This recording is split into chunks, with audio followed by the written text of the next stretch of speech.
မင်္ဂလာပါတရားဝရီမြန်မာတရား channel မှာကြိုဆိုပါရစေ။ဒီနေ့1389ခုနှစ်တရင်ကျော်လဆန်း73ရက်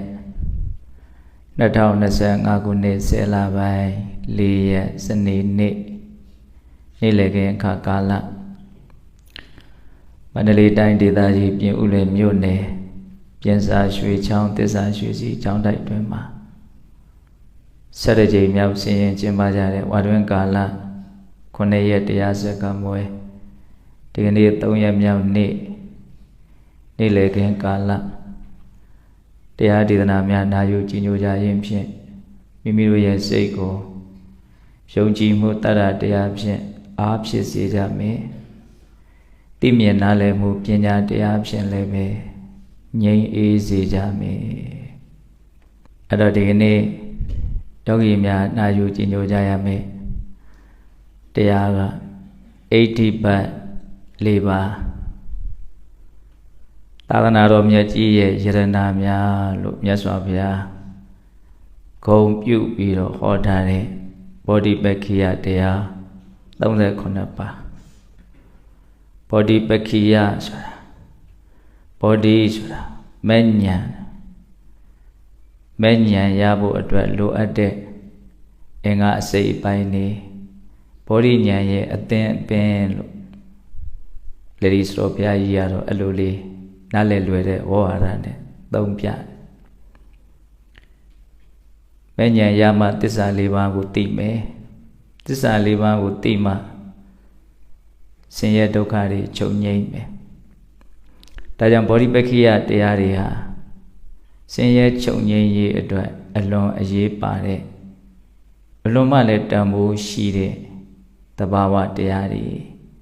ဒါကြောင့်သာသနာတော်မြတ်ကြီးရဲ့ယရနာတပါးချင်းရည်တွက်မယ်ဆိုရင်39ပါးအုပ်စုလိုက်ရည်တွက်မယ်ဆိုရင်တော့9အုပ်စုတတိပဋ္ဌာန်တရား4ပါးသမ္ပပဒံတရား4ပါး80ပတ်4ပါးဣန္ဒြေ5ပါးဘုံ5ပါးဘုဇင်9ပါးမဂ္ဂင်10ပါးတတိပဋ္ဌာန်တရား4ပါးနဲ့သမ္ပပဒံတရား4ပါးပြောခဲ့ပြီဒီနေ့80ပတ်4ပါးအလှည့်ပေါ့နော်80ပတ်ဆိုတဲ့စကားလုံးလေးကိုဘုန်းကြီးတို့တကိုးဆိုတဲ့စကားလုံးလေးနဲ့တွဲပြီးတော့အလုံးမအသုံးများနော်တကိုး80ပတ်80ပတ်ဆိုတာမူရင်းစကားလုံးက80ပါဒ80ကတစ်လုံးပါဒကတစ်လုံး80ဆိုတာကပြီးစီးခြင်းလို့အဓိပ္ပာယ်ရတယ်ပြီးသွားတာအောင်မြင်သွားတာပါဒဆိုတာအခြေခံအကြောင်းတရား80ပါဒပြီးစီးခြင်းရဲ့အခြေခံအကြောင်းတရားများတခုခုပြီးစီးသွားခြင်းနဲ့အောင်မြင်သွားခြင်းနဲ့ဖြစ်မြောက်သွားခြင်းနဲ့ဆိုလို့ရှိရင်လိုအပ်တဲ့အခြေခံအကြောင်းတရားများလောကီလိုလည်းပဲဒီ80ပတ်တရားတွေကအလွန်အရေးပါတယ်ကိုဘာဖြစ်ခြင်းတလဲကိုဘာရခြင်းတလဲကိုဖြစ်ခြင်းတာဖြစ်ဖို့ကိုရခြင်းတာရဖို့နော်အဲ့လိုအောင်မြင်မှုတစ်ခုခုကိုရခြင်းတယ်ဆိုရင်လည်းပဲ80ပတ်ကြီး4ပါးနဲ့ပြည့်စုံရမယ်ပေါင်းမြောက်ခြင်းအောင်မြင်ခြင်းရဲ့အကြောင်းတရားများတဲ့ပဋ္ဌာန်းဒေသနာတော်မှာအဓိပတိပိစေယောဆိုပြီးတော့ယောဂီများရွတ်ဆိုနေကြတာရှိတယ်အဲ့ဒီအဓိပတိတရား၄ပါးနဲ့အတူတူပဲ80ပတ်တရား၄ပါးစန္ဒိဋ္ဌိပတ်စန္ဒာဆိုတဲ့ပြီးစီးခြင်းရဲ့အခြေခံအကြောင်းတရားဝိရိယဋ္ဌိပတ်ကြိုးစားအထောက်ခြင်းလို့ဆိုတဲ့ဝိရိယဆိုတဲ့ပြီးစီးခြင်းရဲ့အခြေခံအကြောင်းတရားစိတ်ဒိဋ္ဌိပတ်ဒီကိုဖြစ်ခြင်းတဲ့ကိစ္စကိုရခြင်းတဲ့ကိစ္စပေါ်မှာပဲစိတ်ဝင်စားနေတယ်စိတ်ကဒီထဲမှာပဲရှိတယ်ယာနှုံးပြည့်ဒီထဲမှာစိတ်နှစ်ထားတယ်ဉာဏ်စိတ်ကိုမဝင်စားဘူးဆိုတဲ့စိတ်နှစ်ထားနိုင်မှုအဲ့ဒါလည်းပြီးစီးခြင်းရဲ့အခြေခံအကြောင်းတရားဝိမန်သိဋ္ဌိပတ်ဝိမန်တ စူးစမ်းတာစုံစမ်းတာအမှန်ကန်သိရအောင်လေ့လာတာတရားကိုကောက်လိုက်ရင်တော့ပညာပါပဲအဲ့ဒီဝိမန္တဆိုတဲ့ပညာဟာလည်းပဲပြီးစီးခြင်းရဲ့အခြေခံအကြောင်းတရားလောကီလိုဘယ်လိုကိစ္စမျိုးကိုမဆိုအောင်မြင်ခြင်းနဲ့ပြီးစီးခြင်းနဲ့ပေါက်မြောက်ခြင်းနဲ့ဖြစ်မြောက်သွားခြင်းနဲ့ဆိုရင်ဒီလေးပါးရှိရဒီလေးပါးမရှိလို့မရဘူးတရားတို့တရားမြတ်ရခြင်းဆိုတဲ့ပြီးစီးခြင်းကိုမဆိုထားနဲ့လောကီကိစ္စတွေမှာတောင်မှပြီးစီးခြင်းနဲ့ဆိုရင်ဒီတရားလေးမျိုးရှိရမယ်အစကနဦးကိုဖြစ်ခြင်းတဲ့ကိစ္စကိုရခြင်းတဲ့ကိစ္စကိုတကယ်ဖြစ်ခြင်းသလားကိုတကယ်ရခြင်းသလားအဲ့ဒါကအလွန်အရေးပါတဲ့မေးခွန်းပဲစိတ်ဆန္ဒတကယ်ပြင်းပြသလားအဲ့ဒီဘက်ကြီးလေးပါးထဲမှာ तू ကခေါင်းဆောင်လို့တောင်ဘုန်းကြီးကခံစားမိတယ်ဆန္ဒတကယ်ရခြင်းတာဟုတ်ရဲ့လားတကယ်ဖြစ်ခြင်းတာဟုတ်ရဲ့လားအဲ့ဒီဆန္ဒကအလွန်ထက်သန်နေပြီဆိုလို့ရှိရင်ကျန်တာတွေဟာတွဲပြီးတော့ပါလာတတ်တယ်တကယ်ရခြင်းပြီဆိုရင် तू ရအောင်လုပ်တော့မှာစိတ်ဝင်စားမှုကလည်းတကယ်သာရခြင်းယုံမှန်တယ်ဆိုရင်ကျန်တာရဲ့ပုံမှာစိတ်ဝင်စားမှု तू ရုပ်သိမ်းနိုင်လိမ့်မယ်တကယ်သာရခြင်းယုံမှန်မယ်ဆန္ဒကတကယ်ကိုပြင်းထန်မယ်ဆိုလို့ရှိရင်ဒါရအောင်ဘယ်လိုလုပ်ရမလဲနီလန်းကိုရှာမှာပဲเนาะဒါနဲ့ပတ်သက်ပြီးတော့သိအောင်မြင်အောင်နားလည်အောင်ပညာပိုင်းကိုလည်းပဲပြည့်စုံအောင် तू လုပ်မှာပဲဒီစန္ဒိဋ္ဌိပတ်ဆန္ဒဟာအလွန်မှအရေးကြီးတယ်ဆိုတာလေးကိုနော်ဒီအိဋ္ဌိပတ်တရားကိုလေ့လာတဲ့အခါမှာဆန္ဒရဲ့အရေးကြီးပုံကိုသဘောပေါက်ရမယ်နော်အဲ့ဒါမြတ်စွာဘုရားကဒီမှာဣတိပါဒဣတိပတ်တရား၄ပါးပြီးစီးခြင်းရဲ့အခြေခံအကြောင်းတရားအဲ့တော့ပြီးစီးခြင်းဆိုတာဘယ်ရာရဲ့ပြီးစီးခြင်းကိုဒီနေရာမှာလိုအပ်တာလဲလေဒီဆိုတော့ဘုရားကြီးရေးတဲ့ဗောဓိပက္ခိယဒီပနိဆိုတာရှိတယ်အဲ့ဒါဆိုတော့ဘုရားကြီးကတော့ဣတိပါဒနှလုံးဖွဲ့ပြီးတော့ဣတိပြီးစီးခြင်းဆိုတာ၅မျိုးရှိတယ်လို့သာသနာတွင်မှာအရေးပါတဲ့ပြီးစီးခြင်းကိုသူက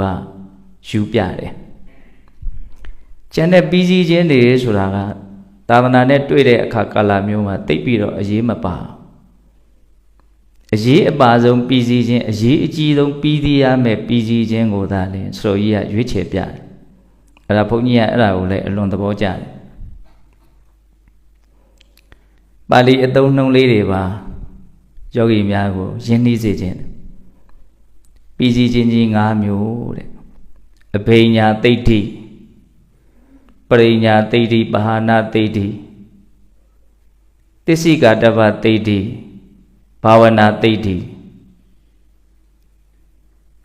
ဘာမှလိုရိုးရိုးလေးပြောလိုက်ရင်တော့လွယ်ပါတယ်ယောဂီများသိပြီးသားအကြောင်းအရာလေးတွေပါအဘိညာသိဋ္ဌိဆိုတာဘာပြောတာတော့အထူးသိမှုရဲ့ပြီးစီးခြင်းတိုက်ရိုက်ဘာသာပြန်နော်အဘိညာသိဋ္ဌိဆိုတာဘာတော့အထူးသိမှုရဲ့ပြီးစီးခြင်းအထူးသိမှုဆိုတာဘာပြောတာတော့ယုံနံကိုယုံနံလို့သိတယ်ပုဂ္ဂိုလ်တ attva လို့မှားယွင်းတဲ့အသိကိုထိုးဖောက်ပြီးတော့ယုံနံကိုသိတယ်တော့ခန္ဓာ၅ပါးအကြောင်းသိတယ်အာယတနာ12ပါးအကြောင်းသိတယ်ဓာတ်18ပါးအကြောင်းသိတယ်ပရိစ္ဆေသမုပ္ပါအကြောင်းကျိုးဆက်ဆက်ပြီးတော့ဖြစ်ပေါ်ပြောင်းလဲနေတဲ့သဘာဝတွေကိုသိတယ်တဆင့်တက်ပြီးတော့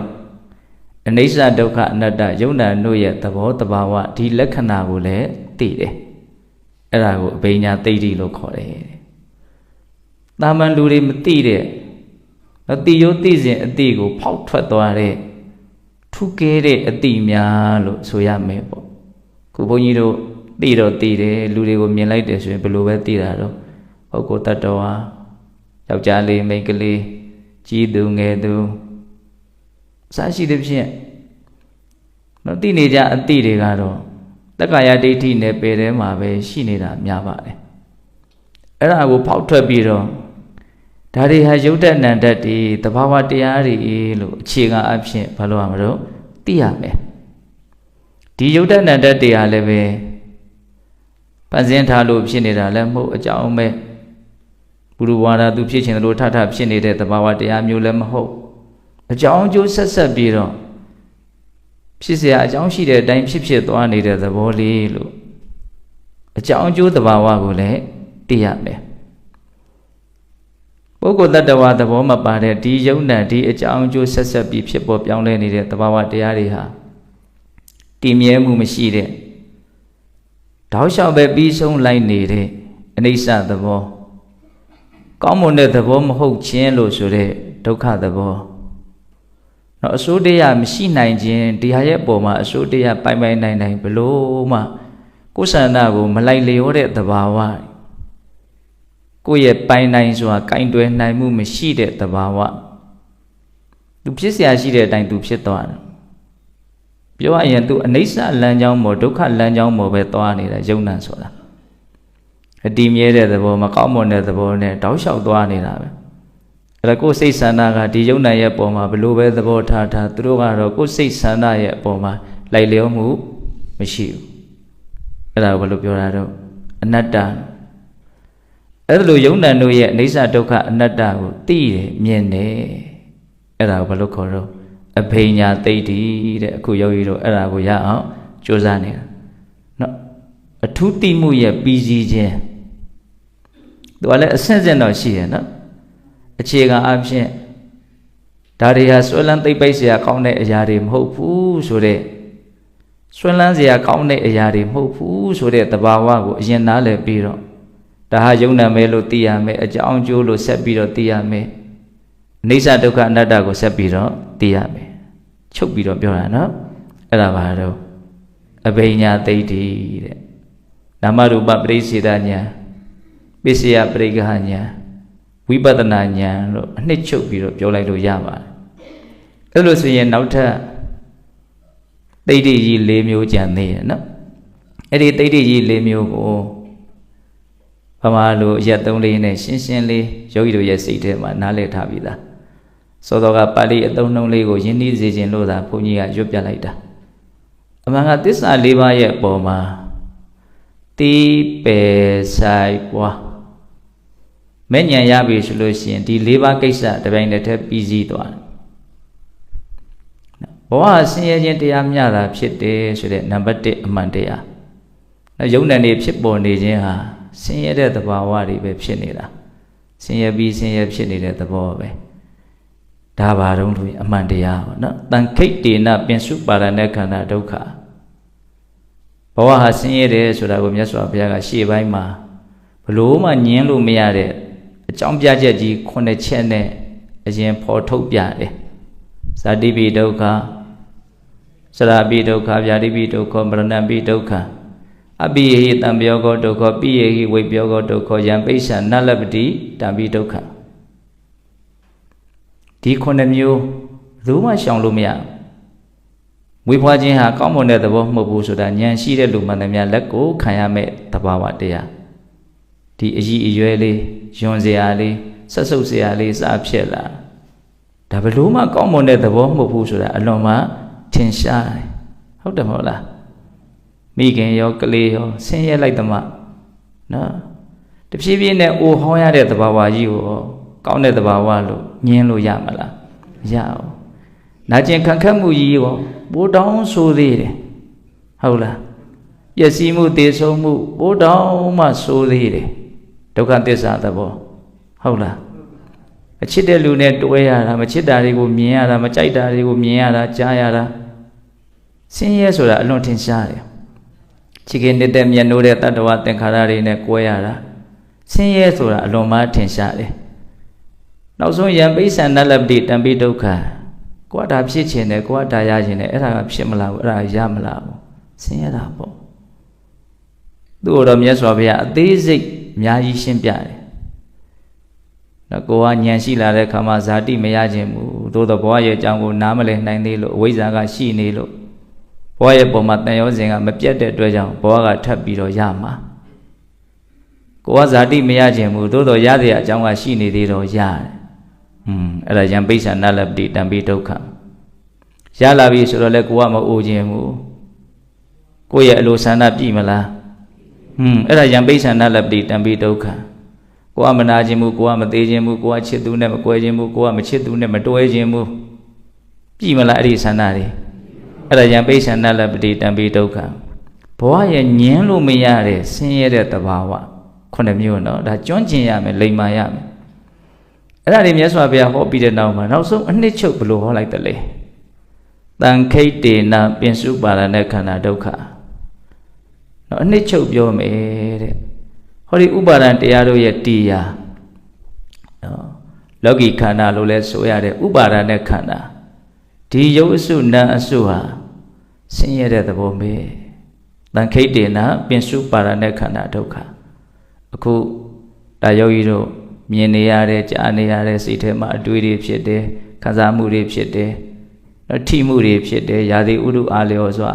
နော်ပူတဲ့အေးတဲ့သဘောတွေလည်းခံစားရတယ်ဒါဘာတွေတုံးလို့မေးရင်ယုံနာပေါ့အဲ့ဒါတွေဟာအကောင်းလားအဆိုးလားဆိုရင်မကောင်းတဲ့တရားတွေပဲတကယ်ကဒုက္ခသစ္စာတဘောကဆင်းရဲတယ်ဆိုတဲ့ဒီနံပါတ်1အမှန်တရားကြီးဟာဘာလို့ရမယ်အမှန်တရားလဲလို့မေးရင်ပိုင်းခြားပြီးတော့သိရမယ်အမှန်တရားအဲ့ဒါကိုကိုကပိုင်းခြားပြီးတော့သိပြီဆိုလို့ရှိရင်အဲ့ဒါပရိညာသိဋ္ဌိနော်ပိုင်းခြားခြား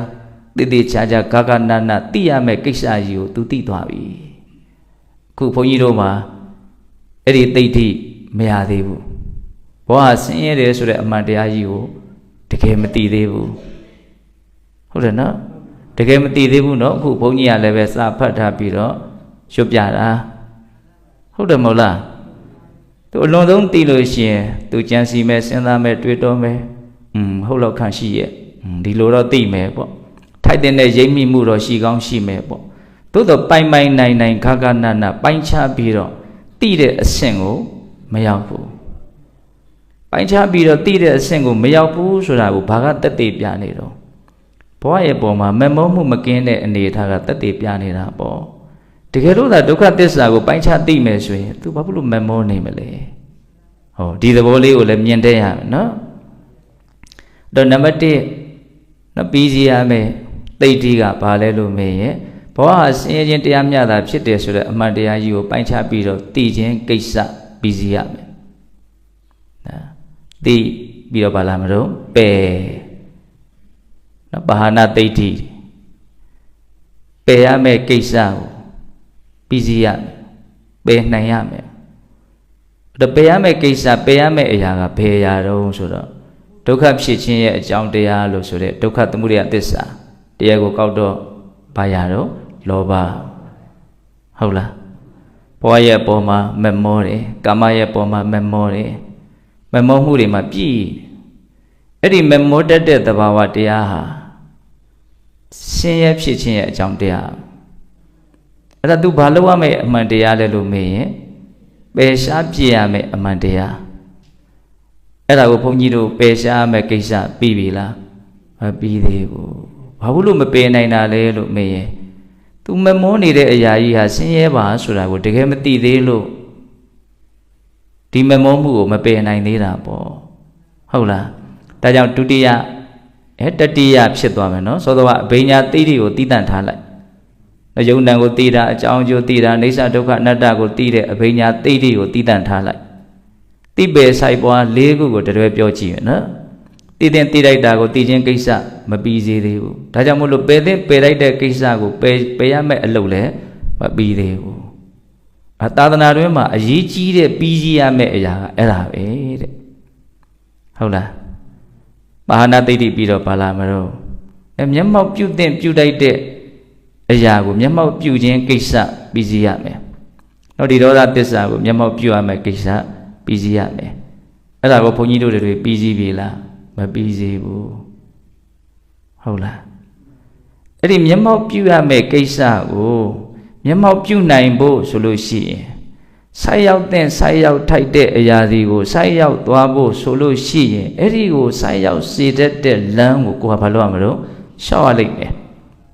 အဲ့ဒီလမ်းကိုမလျှောက်ဘဲနဲ့ရောက်တဲ့ရောက်ထိုက်တဲ့နေရာကိုရောက်သွားမှာမဟုတ်ဘူးရှောက်တဲ့ရှောက်ထိုက်တဲ့လမ်းကိုမလျှောက်ဘဲနဲ့ရောက်တဲ့ရောက်ထိုက်တဲ့နေရာကိုမရောက်ဘူး ဒါအလွန်မှရှင်းလင်းတဲ့လွယ်ကူတဲ့ဝါဒနဲ့ပြောတာနော်ရောက်တဲ့ရောက်ထိုက်တဲ့နေရာလို့တင်စားပြီးတော့ပြောတာဘာကိုပြောတာတော့နိဗ္ဗာန်ကိုပြောတာမြတ်စွာဘုရားလည်းအဲ့လိုတင်စားပြီးတော့ဟောတဲ့ဒေသနာတွေအများကြီးရှိတယ်လေနော်ဘုန်းကြီးတို့တန်ဖိုးရှိတဲ့လူဆိုပြီးတော့ဟောထားတဲ့နာဂသုတ်တံဘုရင်ရဲ့ဆင်တကောင်နဲ့ဥမာပေးပြီးတော့ဟောထားတာဘုရင်ရဲ့ဆင်ဟာနားထောင်တက်ရမယ်ရန်သူကိုတတ်ရဲရမယ်သိခံနိုင်တဲ့အစွမ်းရှိရမယ်မရောက်ဖူးသေးတဲ့နေရာကိုရောက်အောင်သွားနိုင်တဲ့အစွမ်းလည်းရှိရမယ်အကတံဒိတံမရောက်ဖူးသေးတဲ့အယတ္တေတာလို့ဟောတင်စားဟောအဲ့ဒါဘာကိုပြောတာလဲဆိုတော့နိဗ္ဗာန်ကိုပြောတာတဲ့တော့ဆိုက်ရောက်တဲ့ဆိုက်ရောက်ထိုက်တဲ့နေရာကိုဘုန်းကြီးတို့ရဲ့ဉာဏ်ဟာမဆိုက်ရောက်နိုင်သေးဘူးဆိုက်ရောက်ခြင်းကိစ္စမပြီးစီဘူးဘာလို့ပြီးစီမလို့ရှောက်တဲ့ရှောက်ထိုက်တဲ့လမ်းကိုမှအဆုံးတိုင်းမလျှောက်ရသေးတာကိုဒါကြောင့်၄ခုမြောက်ဘာဝေတ္တပကိစ္စဒီနေရာမှာတော့ဘာဝနာသိဋ္ဌိလို့ဆိုလို့ရသုံးတယ်ပွားများခြင်းကိစ္စပြီးစီသွားခြင်းအဲ့ဒါကိုပြီးပြီလားမပြီးသေးဘူးမဂ်ခင်၈ပါးကိုပြည့်စုံအောင်မပွားများရသေးဘူးအဲ့ဒါအခုအဲ့ဒီပြီးစီခြင်းကြီး၄မျိုးပြီးစီဖို့အတွက်ကျိုးမအထုတ်နေတာလို့ပြောလို့မရဘူးလားရတယ်နော်အဲ့တော့ဒါကိုနှစ်ချုပ်ပြီးတော့ရိုးရိုးရှင်းရှင်းလေးနားလည်ဖို့ဆိုရင်စကလုံးတွေကကိုယ်ကောင်းထဲမှာရှိနေပြီသားနော်ဒီပဲဆိုင်ဝါတရှိကဘာဝနာသိဋ္ဌိနဲ့ပေါင်းလိုက်လို့ရှိရင်ပြီးစီခြင်းကြီး၅မျိုးအဲ့ဒါဆိုတော့ဘုရားကြီးရဲ့ညာဘယ်လောက်ကြီးကျယ်လဲဆိုလို့ရှိရင်သာသနာနဲ့တွေ့တဲ့အခိုက်အတန့်မှာကျန်တဲ့ပြီးစီခြင်းတွေကဘာမှအရေးမပါဘူးလို့ဆိုတော့ကြီးကအဲ့လိုသုံးသပ်တယ်အဲ့ဒါကိုယောဂီတို့နားလည်နိုင်ဖို့လိုတယ်ဟုတ်လားသာသနာနဲ့တွေ့ရကြိုနှက်ဖို့ဆိုလို့ရှိရင်တော့ဒီပြီးစီခြင်းကြီး၅မျိုးကိုပြီးစီအောင်လုံးနိုင်မှသာလေလိုရင်းရောက်မယ်ပေါ့ဒီ၅မျိုးကိုအနှစ်ချုပ်လိုက်မယ်ဆိုရင်ဝိပဿနာဉာဏ်မဲ့ဉာဏ်ဖို့ဉာဏ်ဒါပြောတာပဲဟုတ်တယ်မဟုတ်လားဝိပဿနာဉာဏ်ရဖို့မဲ့ဉာဏ်ဖို့ဉာဏ်ရသည့်အထိတရားကိုအထုတ်နိုင်ဖို့နော်ဒီအလုပ်ကိုလုံနိုင်ဖို့ပြီးစီခြင်းကိုသူကအဲ့လိုလေးပြောတာဒါကအိဋ္ဌိကိုအဓိပ္ပာယ်အကျေချက်ပြောတာပေါ့နော်အိဋ္ဌိပြီးတော့ဘာလာမလို့ပါဒဆိုတာအဲ့ဒီပြီးစီးခြင်းကြီးကိုပြီးစီးသွားခြင်းနဲ့ရခြင်းနဲ့ရောက်ခြင်းနဲ့ဖြစ်ခြင်းနဲ့ဆိုလို့ရှိရင်လိုအပ်တဲ့ပြည့်စုံရမယ့်အခြေခံအကြောင်းတရားဘယ်နှမျိုးတော့၄မျိုးစန္ဒရဲ့ဝရိယရဲ့စိတ်ရဲ့ဝိမန္တဆိုတဲ့ပညာရဲ့ဒါကျွမ်းကျင်ရမယ်နော်ဒီဥစ္စာတွေကိုကျွမ်းကျင်ရမယ်ဒါအလေးနဲ့ဆုံးပညာရေးလို့ဘုန်းကြီးကတော့အဲ့လိုကိုစိတ်ထဲကနဲ့လက်ခံထားတာဟုတ်လားကိုဖြစ်ချင်တာဖြစ်ချင်တယ်ကိုရချင်တာရချင်တယ်ဆိုရင်ဒီ၄မျိုးဟာရှိကိုရှိရမယ်အဲ့ဒါဘောဓိပက္ခိယတရား39ပါးထဲမှာတော့အခြေခံအကြဆုံးကဒီအိဋ္ဌိပတ်တရား၄ပါးလို့ဘုန်းကြီးကထင်တယ်ဟုတ်လားတမျိုးစီအရေးပါနေတယ်အစကနဦးအရေးကြီးဆုံးကဘာလဲလို့မေးစန္ဒိဋ္ဌိပတ်ပဲနော်ဆန္ဒမှာမရှိဘူးဆိုလို့ရှိရင်ဘာမှဖြစ်လာတဲ့အရလာတဲ့အကြောင်းမရှိဘူးအခုလူတွေနော်နေရာစုံမှာပုံစံမျိုးစုံနဲ့လှုပ်ရှားနေကြတယ်ပြောဆိုနေကြတယ်တွေးကြံနေကြတယ်လောကကိုကြည့်လိုက်တိဋ္ဌာန်လောကကိုတာတာထားလိုက်လူသားလောကကိုကြည့်လိုက်နေရာစုံမှာပုံစံစုံနဲ့ဘာလုပ်နေတယ်လှုပ်ရှားနေတယ်ပြောဆိုနေတယ်တွေးကြံနေတယ်အနှစ်ချုပ်လိုက်ရင်ဒါပဲမဟုတ်လားကာယကံဝစီကံမနောကံနဲ့နေကြတာဘာတွေလုပ်နေကြတာတုန်းဘာတွေပြောနေကြတာတုန်းဘာတွေတွေးနေကြတာတုန်းနော်သူတို့လိုချင်တာရဖို့အတွက်လုပ်နေတာပေါ့ရှင်းရှင်းလေးနော်သူတို့လိုချင်တာရဖို့အတွက်ပြောနေကြတာပေါ့သူတို့လိုချင်တာရဖို့အတွက်တွေးနေကြတာပေါ့ဘယ်ကိုဥတည်နေတာတော့သူတို့လိုချင်တာလေးရဖို့ဟုတ်တယ်မဟုတ်လားအဲ့တော့သူတို့ကဘာလိုချင်တာတော့ဘာရချင်တာတော့ဆိုတော့ဘယ်ကဏ္ဍထိုးလို့ဆုံးမလို့တလုံးနဲ့ချုပ်ပြောမယ်ဆိုရင်တော့သူတို့ကကာမနဲ့ဘဝကိုရချင်တာပဲဟုတ်တယ်မဟုတ်လားအနှစ်ချုပ်တဲ့ဖို့လဲလိုတယ်နော် အများစုကတော့ကာမပေါ့မြင်ကျင်တာလေးမြင်ရဖို့ဒီအယောင်ကိုပဲအကျယ်ချက်ဘယ်ဆုံးမလို့ကြားကျင်တာလေးကြားရဖို့ဒီအတန်ကိုအကျယ်ချက်ဘယ်ဆုံးမလို့အနံ့အရသာအတွေ့အထိဒါပါပဲအဲ့ဒါလေးကိုပို့ပြီးတော့တတ်တရရတန်တန်ရှင်းရှင်းအစဉ်အတန်းမြင့်မြင့်ဒါမျိုးလေးတွေကိုသုံးနိုင်တယ်ဆွဲနိုင်တယ်ကြည်နိုင်တယ်ကြားနိုင်တယ်ဆိုရင်ဩလူဖြစ်ရွတ်နဲ့တယ်အမေဒီလိုတောင်ပြောရနော်တချို့ကဟုတ်လားလူအစဉ်အတန်းကိုဒီကာမကိုဘလို့အနေထားမျိုးနဲ့ခံစားခွင့်ရတယ်လဲဆိုတာလေးကိုပဲကြည့်ပြီးတော့ပြောနေတာနော်အရဏဝိပင်ကတုတ်တာမှာမြတ်စွာဘုရားကဒုက္ခနှစ်ပါးဉာဏ်ပိုင်းခြားပွားများဣဇတလောကမှာချမ်းသာခြင်းကနှစ်မျိုးရှိတာအခုပြောခဲ့တဲ့ကာမကိုမတွေ့ရလို့စိတ်ထဲမှာဖြစ်ပေါ်သွားတဲ့ချမ်းသာမှုကျဉ်းတဲ့မှုနှစ်သက်မှုဒါကိုတစ်လုံးနဲ့ချုပ်ပြောရင်ကာမဒုက္ခခေါ်တာပေါ့ဗဟိတဒုက္ခလို့လည်းသုံးအပြင်ချမ်းသာပြမကအာယုန်လေးနဲ့တွေ့ပြီးမှဖြစ်တဲ့ချမ်းသာတနည်းအားဖြင့်အပြင်ပန်းဆန်တဲ့ချမ်းသာအပေါ်ယံဆန်တဲ့ချမ်းသာအဲ့ဒီချမ်းသာကိုမြတ်စွာဘုရားကကြမ်းတမ်းတယ်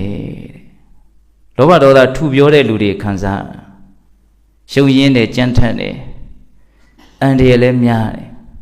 မစင်ကြယ်ဘူးမတန့်ရှင်းဘူးကြောက်ထိုက်တယ်မမှီဝဲထိုက်တဲ့ချမ်းသာလို့ဘာကြီးတပ်ပံကြောက်ထိုက်တဲ့ချမ်းသာလို့အဲ့လိုတော့မြတ်စွာဘုရားမြင်တယ်ကြောက်ထိုက်တဲ့အရာကိုကျွတ်တော့ဘယ်လိုလုပ်နေတော့အတင်းနောက်ကလိုက်နေ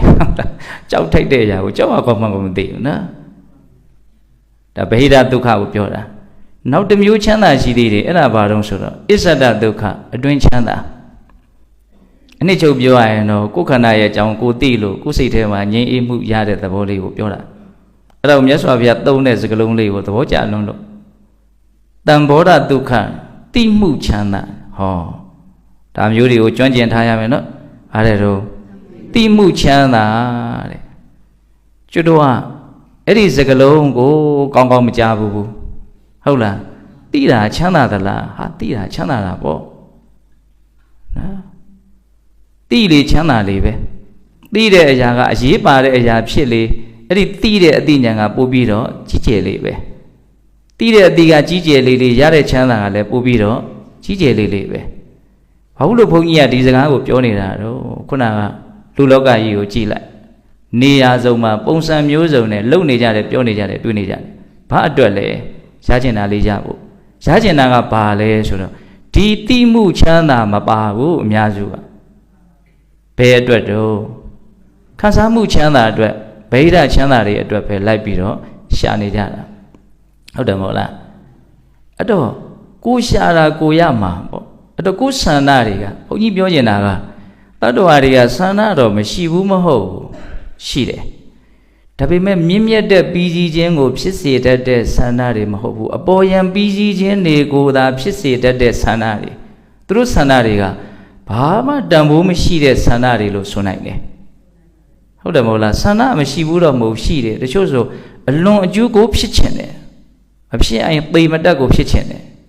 ဒါပေမဲ့ဘယ်ကိစ္စဖြစ်ချင်နေတာတုံးဆိုတော့စောစောကတစ်လုံးနဲ့ခြုံပြောရရင်တော့ဗဟိတဒုက္ခအတွက်ပဲဆန္ဒတွေကဖြစ်နေတာတိမှုချမ်းသာတိမ်မွေးတဲ့နူးညံ့တဲ့မိဝဲတဲ့မိဝဲထိုက်တဲ့တန့်ရှင်းတဲ့ဖြူရှင်တဲ့ချမ်းသာအတွက်ဘုန်းကြီးတို့ဆန္ဒသိပ်ပြီးတော့မရှိဘူးကိုယ့်ကိုယ်လည်းတေချာစဉ်းစားကြည့်နော်ဒါကြောင့်မို့လို့ဟိုတုန်းကတက္ကကြီးတယောက်ကအစိုးရင်ဆိုတော့ဘုရားကြီးဒီရောက်တဲ့အခါကျတော့ဆိုတော့ဘုရားတပည့်တော်ကိုနိဗ္ဗာန်ရောက်ကြောင်းတရားဟောပါဖေ။တရားအမြင့်ဆုံးကိုတောင်းတာနော်။ဘာတရားလဲတော့နိဗ္ဗာန်ရောက်ကြောင်းတရားတဲ့။တော့တခါကြီးကနိဗ္ဗာန်တကယ်ရချင်တာလားလို့ခေါ်လဲစီးမေး။နိဗ္ဗာန်ရချင်ပါတယ်ဖေ။ဟုတ်လို့လား။တည်တည်ချာချာစဉ်းစားပြီးမှပြော။နိဗ္ဗာန်ကိုရချင်တာဟုတ်လို့လား။ဟုတ်ပါတယ်ဖေ။တကယ်ရချင်ပါတယ်ဖေ။အဲ့တော့တခါကြီးအခုဘာရှားနေတာတော့လို့မေးတယ်တဲ့ဘုန်းကြီးက။ပေါ်လွင်အောင်ပြောတာနော်ဘာရှားနေတာတော့ပိုက်ဆံရှားနေတာပေါ့လူတိုင်းဘာရှားနေတာတော့ပိုက်ဆံရှားနေပိုက်ဆံရှားနေတာပိုက်ဆံရခြင်းလို့ပေါ့နိဗ္ဗာန်ရခြင်းလို့ပိုက်ဆံရှားမလားနိဗ္ဗာန်ရခြင်းရင်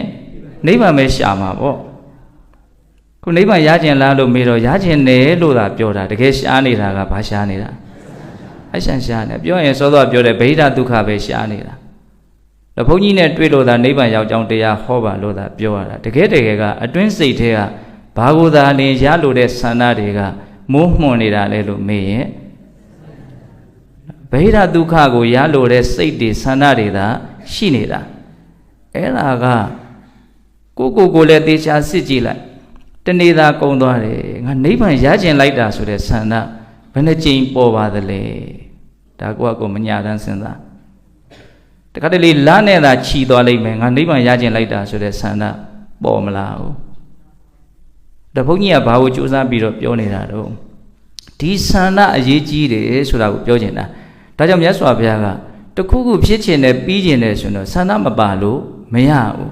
အဲ့ဒီတခုခုကလည်းဒီနေရာမှာဘယ်တခုခုလဲခုနတုန်းကသာသနာတွင်မှာအရေးပါတဲ့ပြီးစီးခြင်းကြီး၅မျိုးတိမှုချမ်းသာလို့တစ်လုံးနဲ့ချုပ်ပြီးတော့ပြောရမယ်နော်ချမ်းသာအစစ်အမှန်ကိုရလိုတဲ့ဆန္ဒဒုက္ခငြိမ်းလိုတဲ့ဆန္ဒပေါ့အဲ့ဒီဆန္ဒရှိမှဒုက္ခငြိမ်းအောင်လုပ်မယ်ဒီထဲမှာစိတ်ဝင်စားမယ်ဒါရအောင်ဘယ်လိုလုပ်ရမလဲဆိုတဲ့နိလန်းရှာတဲ့အပိုင်းနေဝိမာန်တာပိုင်းထိုင်ရပါဆက်ပြီးတော့သွားမှာတော့ဒီ80ဘက်ကြီး၄ပါးထဲမှာဘယ်သူအရေးကြီးတယ်မလဲလို့မေးရင်ဆန္ဒပဲအဲ့ဒါမလို့ခုနကတော့ဆိုကြီးကဒကာကြီးကနိဗ္ဗာန်ရခြင်းနဲ့နိဗ္ဗာန်ရောက်ကြောင်းတရားဟောပါလို့နိဗ္ဗာန်ကိုတောင်းတယ်ဒါပေမဲ့တကယ်ရှားနေတာနိဗ္ဗာန်ရှားနေတာမဟုတ်ဘူးနောက်ဆိုလို့ရှိရင်တရားကိုပြင်းတောင်းလို့ပြောတယ်တဲ့သင်ပေးတယ်ဆရာတော်ကြီးကဘလို့တရားကိုပြင်းတောင်းခိုင်းတယ်ဆိုတော့တပည့်တော်တို့နောက်ဆိုရင်နိဗ္ဗာန်ရခြင်းစိတ်လေးပေါအောင်တရားဟောပါဗျာတရားကိုပြင်းတောင်းခိုင်းတယ်နော်ပါတယ်တော့နိဗ္ဗာန်ရခြင်းစိတ်ပေါက်ဖို့နော်စီဆန္ဒကိုပြောနေတာဒီဆန္ဒလေးလမ်းကြောင်းတဲ့ဖို့ပြောနေတာနိဗ္ဗာန်ရောက်ကြောင်းလမ်းတာထားလိုက်အောင်နိဗ္ဗာန်မှာမရခြင်းသေးတဲ့လူကနိဗ္ဗာန်ရောက်ကြောင်းလမ်းပြောတော့ဘော तू ကရှောက်မှာလားအဲ့တော့ဘယ်ဟာတစ်ဘယ်ဟာနှစ်သိဖို့မလိုဘူးလား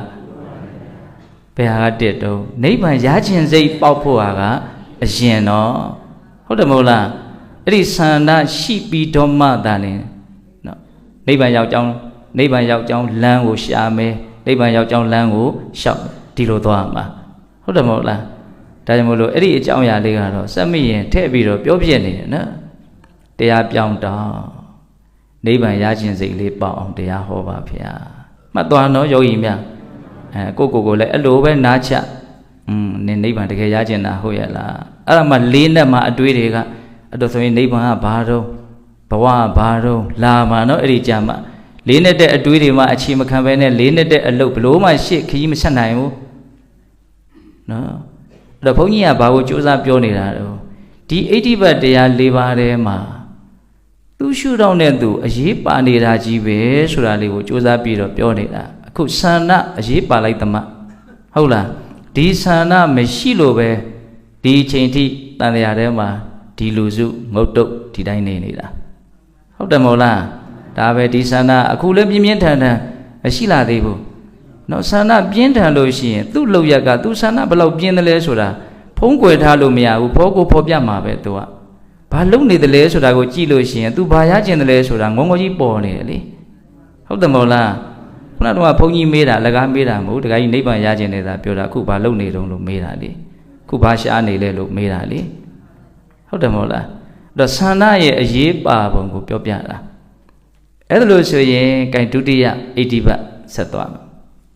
ဆန္ဒရှိုံနဲ့လည်းပြီးတာမဟုတ်ဘူးဒါကိုရဖို့အတွက်တကယ်လက်တွေ့အကောင့်ထဲဖော်ဖို့ပုံဖော်ဖို့ဘုဇုတာဝန်လဲလို့မေးရင်ဝရိယရဲ့တာဝန်တကယ်ကြိုးစားရလိမ့်မယ်တကယ်လုပ်ရလိမ့်မယ်ဒီတိုင်းလှုပ်ဆိုရင်လုပ်ရလိမ့်မယ်ဒီတိုင်းရှောက်ဆိုရင်ရှောက်ရလိမ့်မယ်ဟောသူလည်းဘယ်လောက်အရေးပါတော့ဝေဝုစရောဘုရားကြီးဘဝတတ္တတာအပြောအများဆုံးစကားလုံးလို့တောင်ဘုန်းကြီးကဆိုခြင်းတယ်ရှေးအရှင်ကောင်းတို့ကဲ့သို့ဝရိယကိုသာပြည့်မီအောင်ကြိုးစားကြသမှာဗျာနော်ချမ်းသာအစစ်အမှန်လက်ပေါ်ရောက်လာပါလိမ့်မယ်ဟုတ်လားအဲ့ဒါတော့ရှေးအရှင်ကောင်းတို့ကဲ့သို့ဝရိယကိုသာပြည့်မီအောင်လုပ်ပါဝရိယတစ်လုံးကိုပဲဆိုတော့ဘုရားကြီးကတော့အဓိကပြောတယ်မဟာစီဆိုတော့ဘုရားကြီးကတော့တတိတစ်လုံးကိုပဲအထူးပြုပြီးတော့ပြောတယ်နော်မိုးကုတ်ဆိုတော့ဘုရားကြီးကတော့ပညာတစ်လုံးကိုအထူးပြုပြီးတော့ပြောတယ်ဒါကတော့ဘုန်းကြီးရဲ့ကိုယ်ပိုင်သုံးသက်ချက်ပါနော်သဘောတူလို့မှတူပါလေဟုတ်လားတွေးမိတာလေးကိုပြောပြတယ် ဒီဝရိယတရားတွေမပြည့်မီတဲ့အတွက်ကြောင့်သိတဲ့သိလိုက်တာကိုမသိတာပြီးတဲ့ပြီးလိုက်တဲ့ကိစ္စကမပြီးတာဒါကြောင့်ဒီဝရိယဆိုတဲ့ဥစ္စာကိုလည်းပဲသူအလွန်အရေးပါတယ်ဆိုတာကိုလည်းပဲသိဖို့လိုမယ်ပေါ့နော်ဆန္ဒအရေးကြီးတယ်ဆိုတာကိုသိဖို့လိုတယ်လို့ဝရိယအရေးကြီးတယ်ဆိုတာကိုလည်းသိဖို့လိုတယ်ဒါကြောင့်မြတ်စွာဘုရားလက်ထက်ကတရားအထုတ်လို့မပေါင်းမြောက်လို့စိတ်တကြပြီးတော့ပြန်လာပြီဆိုရင်များသောအားဖြင့်မြတ်စွာဘုရားကဒီဝရိယဓာတ်တွေအားကောင်းအောင်ပဲအပေးလိုက်တာပဲများပါတယ်ဝရိယနဲ့ပဲတွန်းတင်ပေးလိုက်တာပဲများပါတယ်နော်ဝရိယနဲ့ပတ်သက်ပြီးတော့နားလေစရာကောင်းတဲ့ဇတ်တော်လေးတစ်ခုဒါဒီကနေ့ပြောခြင်းစိတ်ရှိတယ်အဲ့ဒီဇတ်တော်လေးနော်မြတ်စွာဘုရားလက်ထက်ကယဟန်တစ်ပါးဒီလိုပဲတရားအထုတ်ပြီးတော့တဝါတွေလုံးကြိုးစားတာနော်စိတ်ဓာတ်ကြပြီးတော့ပဲပြန်လာအဲ့တော့မြတ်စွာဘုရားကဒီယဟန်တော်လေးကိုခေါ်ပြီးတော့ဘာလို့စိတ်ဓာတ်ကြရတာတော့နော်ဒီအလုပ်ဟာနော်အနေငယ်များသောအာဆွမ်းနဲ့အနေငယ်များသောလုံလဝရိယနဲ့ရနိုင်တဲ့အလုပ်မဟုတ်ဘူးနောက်မဆုတ်ရဘူးဝရိယကိုအဲ့လိုလေးအတိပ္ပယ်ဖော်ပြတာကိုဘုန်းကြီးကသဘောကျတယ်နောက်မဆုတ်ရဘူးဒါတော့မှနောက်မဆုတ်ရဘူးလက်မလျှော့ရဘူးရှေ့ပဲတိုးရမယ်နောက်မဆုတ်ရဘူးကိုကလမ်းကြောင်းမှန်ကိုရထားတာဖြစ်တဲ့အတွက်ကြောင့်ဆင်ကန်းတိုးတစွတ်ထိုးတိုးတာမဟုတ်ဘူးရှေ့တိုးတယ်ဆိုတာကနော်လမ်းကမသေးကြဘူးဆိုရင်တချို့ဟာရှေ့တိုးလေလွဲလေရှိသေးတယ်အခုကကျွတ်တော့ဟာရှေ့တိုးလေခရီးရောက်လေဖြစ်မှာမဟုတ်လို့နောက်မဆုတ်ရဘူးရှေ့တိုးရမယ်နော်အဲ့ဒီမှာမြတ်စွာဘုရားဇတ်တော်တပုတ်ခေါ်တယ်ငယ်ငယ်အစကြားဦးနေကြဇတ်တော်လေးပါပဲနော်ဝရိယကိုပုံဖော်ပေးတဲ့ဇတ်တော်လို့ကလေးဘဝတုန်းကတော့မသိခဲ့ဘူးဇတ်တော်ရဲ့နာမည်ကပင်စာဝုဒဇတ်ပင်စာဝုဒပင်စာအာဝုဒလက်နက်၅မျိုးပေါ့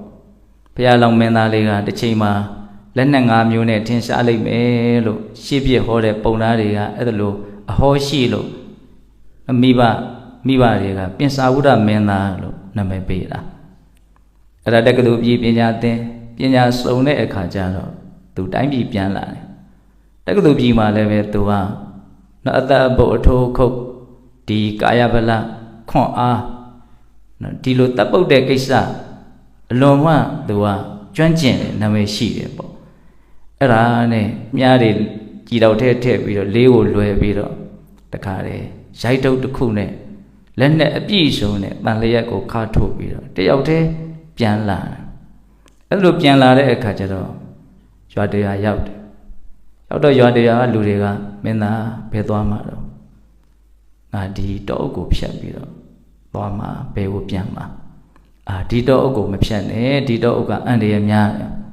ဒီတောအုပ်ကိုကွင်းပြီးတော့သွားစေခြင်းတယ်သိပြီးတော့ခရီးအကွာလှပါဘူးဒီတောအုပ်ကိုမဖြတ်နဲ့ဘာဖြစ်လို့တော့ဒီတောအုပ်ထဲမှာအလွန်မှကြောက်မက်ဖွယ်ကောင်းတဲ့စိုးသွန်းတဲ့ဘလူးတကောင်ကျက်စားတာရှိတယ်အဲ့ဒီဘလူးဟာအလွန်မှကြောက်မက်ဖွယ်ကောင်းဒါကြောင့်ဘလူးနဲ့တွေ့ရင်မင်းနိုင်မှာမဟုတ်ဘူးဒီတောအုပ်ကိုမဖြတ်နဲ့ငါဘေးကနေဝိုက်ပြီးတော့သွားနေရင်ခရီးဖင်းလိုက်မယ်အချိန်ကြာလိုက်မယ်မရဘူးငါဒီတောအုပ်ကိုဖြတ်မယ်သူ့ရဲ့အစွမ်းကိုသူယုံကြည်မှုအပြည့်ရှိတဲ့သဘောပေါ့နော်အဲ့ဒါနဲ့တကိုယ်တည်းပဲအဲ့ဒီတောအုပ်ကိုဖြတ်သွားတယ်အဲ့ဒါရွာသားတွေပြောတဲ့အတိုင်းတောအုပ်တနေရာရောက်တဲ့အခါကျတော့အဲ့ဒီဘလူးနဲ့ပပင်းမှတွေ့လူရဲ့အရက်ကထမင်းလောက်ရှိသေးတဲ့ဇက်ထကရာထဲမှာရေးပြထားမျက်လုံးကတပိတ်လောက်ရှိသေးတဲ့အစွဲကငပြောဘူးလောက်ရှိသေးတဲ့ဟုတ်လားထင်သာမြင်သာရှိတဲ့ဥမာလေးတွေနဲ့ပြဝမ်ဘိုက်ကကြားနေတယ်တဲ့တကူလုံးကအမွှေးတွေပေါက်နေအဲ့ဒီအမွှေးတွေဟာစိတ်ကတ်တဲ့အမွှေးတွေဒါသူ့ရဲ့အစွမ်းပေါ့နော်ဘလူးကအဲ့ဒါနဲ့ဘလူးကရှေ့ကနေကာယရက်ပြီးတော့အသင်လူသားရှေ့မဆက်နဲ့သင်ကအစာဖြစ်ပြီးဒါတော့သင်ရှိမှငါသိတယ်သင်ကိုမကြောက်လို့ပဲငါဒီလမ်းလာခဲ့တာကြောက်တဲ့စိတ်ကနည်းနည်းလေးမှပေါ်မလာဘူးတဲ့အဲ့ဒီမင်းသားရဲ့တန်တမှာနော်မနေ့ကပြောရတယ်နော်ဝရိယဝီရရဲရင်မကြောက်ဘူးဆိုတာဟုတ်လားအခုလည်းသူပါတော့မကြောက်ဘူးအဲ့ဒါနဲ့သင်ရှိမှငါသိတယ်မကြောက်လို့ကိုလာခဲ့တာသင်ငါရဲ့အစွမ်းတတ္တိကိုခုခံနိုင်ရဲ့ခုခံဆိုတော့စပြီးတော့ तू ကလေးနဲ့အရင်ပြစ်တယ် မြားချောင်း90ပါတယ်တချောင်းပြီးတချောင်းပြစ်လိုက်တဲ့မြားတော့မြားတိုင်းဟာအဲ့ဒီဘလူးရဲ့အမွှေးမှာပဲသွားကတ်နေတယ်မထိရောက်ဘူးအဲ့ဒါမြားအချောင်း90ကုန်ရောမြားကုန်သွားပြီဆိုတော့အဲ့ဒီလေးနဲ့စုံကင်ပြီးတော့ဘလူးကိုရိုက်တယ်အဲ့ဒီလေးကလည်းအဲ့ဒီစိတ်ကတ်တဲ့အမွှေးမှာကတ်သွားတယ်အလက်ထဲမှာလက်ရိုက်တုပ်ကြီးတစ်ခုရှိသေးတယ်အဲ့ဒီလက်ရိုက်တုပ်ကြီးနဲ့ဇုံကန်ရိုက်တယ်အဲ့ဒါလည်းအမွှေးမှာကတ်သွားတယ်။ဘာကြံနေတုံးဆိုတော့တန်လျက်ကြံနေသေးတယ်။အဲ့ဒီတန်လျက်နဲ့ခုတ်တယ်။အဲ့ဒီတန်လျက်လည်းကတ်သွားတယ်ပြန်မခွာနိုင်ဘူး။အဲ့ဒါသူကဘာပြောတုံးဆိုတော့တင်းစီကိုငါလာတာဒီလက်နဲ့တွေအကုပ်ပြီးတော့လာတာမဟုတ်ဘူးတဲ့ငါအစွမ်းတက်တိငါယုံလို့လာတာနည်းနည်းမှကိုမလျှော်ဘူးနော်ဟုတ်လားအဲ့ဒါနဲ့လက်သီးနဲ့အရင်စားပြီးတော့ထိုးတယ်တဲ့ထိုးလိုက်တဲ့လက်သီးဟာကတ်သွားတယ်နောက်လက်တစ်ဖက်နဲ့ထိုးတယ်ကတ်သွားတယ်ခြေထောက်နဲ့တခါလဲကန်တဲ့ခြေထောက်ကတ်သွားတယ်အဲ့ဒါလက်နှစ်ဖက်ခြေနှစ်ဖက်ကတ်သွားတော့ခေါင်းနဲ့ပြစ်ဆောင်နေတယ်အဲ့ဒီဘလူးကိုအဲ့ဒါသူ့ရဲ့လှုပ်ရှားမှုတိုင်းကိုဘလူးဟာအံ့ဩထိတ်လန့်မှုနဲ့ရင်ဆိုင်တယ်။အော်ဒီလူကအံ့ဩစရာကောင်းလိုက်တာ။တခုလှုပ်လိုက်တိုင်းအံ့ဩစရာကောင်းလိုက်တာဘလူးစိတ်ထဲမှာအဲ့လိုဖြစ်တယ်။သူတွေ့သမျှတိုင်းကသူ့ကိုကြောက်ရွံ့သွားတဲ့လူတွေပဲသူ့ကိုကြောက်ရွံ့သွားတဲ့တရားပဲသူတွေ့တာ။ခုဒီလူကမလောက်လိမ့်မလောက်စားနဲ့ကြောက်တယ်ဆိုတာသူကောင်းတဲ့ပါကိုပါမလား။ဟုတ်လား။အလုံးဝရေစံတတိရှိတဲ့လူဆိုတော့တစ်ဖက်ကအဲ့လိုကြီးဖြစ်နေတော့တစ်ဖက်ကမကြောက်ရင်တစ်ဖက်ကကြောက်ရသမျှပဲဒါကနိယာမသဘောနည်းနည်းဆန်တယ်လို့ထင်တယ်နှစ်ယောက်ဆိုင်တွေ့ပြီဆိုတယောက်ကတစ်ဖက်ကတကယ်ရဲနေပြီဆိုရင်ဘာလို့မင်းဒီလောက်ကြီးရဲတင်းနေတာတုံးဆိုတာမစင်သားလို့မရတော့ဘူးလေဟုတ်တယ်မဟုတ်လားအဲ့ဒါနဲ့ဘလူးကအံ့ဩပြီးတော့ဩငါတွေ့ဘူးတဲ့လူတွေထဲမှာတော့သင်ဟာရဲစွမ်းတတိအရှိဆုံးပဲဘာလို့မကြောက်တာတော့ဒီလူကိုစားဖို့တဲ့ဒီလူဘာလို့မကြောက်တာလဲဆိုတာကိုစိတ်ဝင်စားသွားပြီဟောရန်သူကိုလှဲ့ကွက်ကလေးသုံးတယ်လို့တောင်ပြောရမလို့ဖြစ်တယ်နော်ဒီလူကိုစားဖို့တဲ့ဒီလူဘာလို့မကြောက်တာလဲဆိုတာကိုပဲစိတ်ဝင်စားအဲ့ဒါနဲ့ဘာလို့မကြောက်တာတော့လို့ပြောတော့ဘာလို့ကြောက်မလို့တဲ့လူဆိုတာနော်မွေးလာရင်တစ်ခါတော့သေရတာပဲနှစ်ခါသေရတဲ့လူလည်းမရှိဘူးအကုန်လုံးကရေဘူးရသဘောကြည့်လိုက်မယ်ဆိုရင်အတူတူပဲဟုတ်တယ်မဟုတ်လားနှစ်ခါသေရတဲ့တရားလို့ရှိသလားမရှိပါဘူးတနည်းနည်းနဲ့တော့သေသွားတာပါပဲနော်အဲ့ဒါတွေကို तू ကနားလေတဲ့အခါကျတော့မကြောက်ပြီးတော့ဘလူးကို तू ကဘလို့ပြောလိုက်လဲဆိုတော့တင်ငါ့ကိုစားလို့ရှိရင်ငါတယောက်တည်းသေမှာမဟုတ်ဘူးငါ့ကိုစားတဲ့တင်လည်းသေမှာအဲ့ဒါကိုသိနေတဲ့ငါကဘာလို့ကြောက်ရမှာတော့တင်ငါ့ကိုစားလို့အစားမကြည့်ဘူးတဲ့ငါဝမ်းပိုက်ထဲမှာဝရစိန်လက်နဲ့ရှိတယ်စားလိုက်ရင်ပေါက်ကွဲသွားမဲ့သဘောမျိုးအမှန်ကသူ့တန်တန်မှာရှိတဲ့ပညာကိုရည်ရွယ်ပြီးတော့ပြောတာပါတနည်းအားဖြင့်လည်းပဲသူဟာကောင်းမွန်တဲ့လူတစ်ယောက်ဖြစ်တဲ့အတွက်ကြောင့်သူ့ကိုစားလို့ရှိရင်အကုသိုလ်တရားတွေနဲ့တန်တရားတစ်လျှောက်ကြီးစွာသောပျက်စီးခြင်းဖြင့်ပျက်စီးလိမ့်မယ်ဆိုတာကိုလည်းရည်ရွယ်ကောင်းရည်ရွယ်လိမ့်မယ်ပေါ့ဟုတ်လားအဲ့လိုပရိယေနဲ့သင်္ကားကိုစားလို့အစားမကြည့်ဘူးငါသာသေမှာမဟုတ်ဘူးစားတဲ့သင်လည်းသေမှာပဲနှစ်ယောက်လုံးသေတဲ့ကိစ္စမှာဘယ်နဲ့ကြောင့်ငါကတယောက်ထက်ကွက်ပြီးတော့ကြောက်နေရမှာလို့ဒီအိဗယ်မျိုးပြောတာနော်အဲ့တော့ဘလူးကဒီလူကိုဘလို့မှမစားရဘူးနော်တတိတကယ်ရှိပြီဆိုတော့သူဟုတ်နေတာနော်စိတ်ဝင်စားတဲ့ဘုန်းကြီးကဒီဖြစ်ပျက်လေးကိုအဲ့တော့ဘလူးကသူ့ကိုမစားရတဲ့အပြင်လေးစားသွားတယ်ဟုတ်လားအဲ့ဒီဘလူးရဲ့လေးစားမှုကိုရပြီဆိုတော့မှဒီတိုင်းမထားခဲ့ဘူးအဲ့ဒီဘလူးကိုတရားဟောတယ်သင်ဘဝကယုံညံ့ခဲ့တဲ့အတွက်ကြောင့်ယုံညံ့တဲ့အမျိုးမှလာဖြစ်နေတာအခုဆက်ပြီးတော့ယုံညံ့အောင်မယ်ဆိုရင်ဆက်ပြီးတော့ယုံညံ့တဲ့ဘဝတွေပဲထပ်ပြီးတော့ရအောင်မှာပဲအဲ့ဒါ၅ပါးသီလမှာတီအောင်လုပ်တယ်လို့ဆိုအဲ့ဒါနောက်တော့ဘလူးကသူ့ကိုလေးစားတော့သူ့ရဲ့နောက်ကလက်နှစ်ထမ်းပြီးတော့လိုက်သွားတယ်ဘလူးကနော်ဒါမြတ်စွာဘုရားဟောပြတယ်ပြင်စာဝုဒဇတ်ပေါ့အဲ့ဒီဇတ်တော်ရဲ့အဆုံးမှာဝရိယလျှော့ပြီးတော့ပြန်လာတဲ့ယဟန်လေးကိုအကြောင်းပြုပြီးတော့ဟောတာကိုဒီဇတ်တော်ကအဲ့ဒါမြတ်စွာဘုရားဂါထာလေးတစ်ပုဒ်ဟောတယ်အဲ့ဒီဇတ်တော်ရဲ့အဆုံးမှာယောအလီနေနစိတ်တေနအလီနမနသောနရောဘာဝိတိကုသလံဓမ္မယောဂခေမတ္တပတ္တိယပါပုနေအနုပုပ္ပေနတပ္ပတန်ယောဇနခယံဂါထာတဂါထာကိုမြတ်စွာဘုရားဟောတယ်အဲ့ဒီဂါထာရဲ့အဆုံးမှာအဲ့ဒီယဟန်လေးလည်းအရိယာဖြစ်တယ်အဓိပ္ပာယ်ကဘာပြောတာတော့ယောအလီနေနစိတ်တေနအလီနမနသောနရောပုဂ္ဂိုလ်တူတယောက်ဟာ